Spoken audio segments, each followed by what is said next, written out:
In a quiet corner of a busy classroom, where voices constantly overlapped and laughter filled the air, there sat a student named Daniel who rarely spoke, not because he had nothing to say, but because his mind was always busy observing, analyzing, and understanding the world in a deeper way than most people noticed.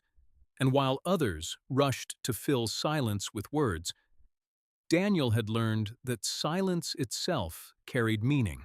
Because growing up, he realized that people often revealed more through their actions, expressions, and pauses than through their sentences. So he became someone who listened more than he spoke, watching how confidence sometimes hid insecurity, how loudness didn't always mean strength, and how those who talked the most were often trying to be heard rather than understood. And over time, people began to misunderstand him, labeling him as shy, distant, or even arrogant. But what they didn't see was that Daniel simply valued his thoughts too much to waste them on unnecessary conversation. He preferred meaningful discussions over small talk and often chose silence when conversations felt empty or forced. And this habit slowly shaped his personality into someone calm, self-aware, and emotionally intelligent. Because in silence he learned to control his reactions, to think before responding, and to stay grounded even when situations became chaotic.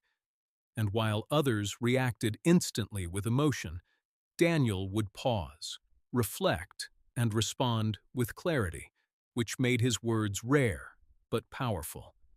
And whenever he finally spoke, people would notice because his thoughts carried depth and purpose. Yet despite this strength, there were moments when his silence became a shield, protecting him from judgment, conflict, and vulnerability. Because being quiet also meant he could avoid exposing his fears or insecurities. And sometimes, he wondered if people would understand him better if he spoke more. But then he would observe again and realize that many conversations around him were filled with noise rather than meaning, and that gave him comfort in who he was. Because psychologically, people like Daniel often process the world internally.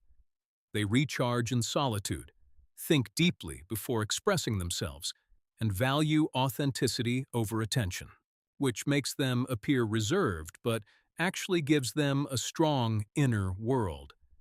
And as time passed, a few people began to notice this difference, understanding that his silence wasn't emptiness but depth, not weakness but control, and not fear but awareness. And those who took the time to truly know him discovered that behind his quiet nature was a mind full of ideas, emotions, and insights waiting for the right moment to be shared, proving that sometimes the people who don't talk much are the ones who understand the most, because they have mastered the art of listening in a world that rarely pauses long enough to hear. And as those rare connections grew, Daniel slowly realized that being understood didn't require him to become louder, only to be genuine in the moments that truly mattered. He began to speak when his words could add value, not noise. And people started respecting not just what he said, but when he chose to say it. In time, his quiet presence became a source of calm for others, a reminder that not every voice needs to be heard constantly to be meaningful. He understood that silence, when used wisely, could be more powerful than endless talking. And in embracing who he truly was, Daniel found a quiet confidence that spoke louder than words ever could.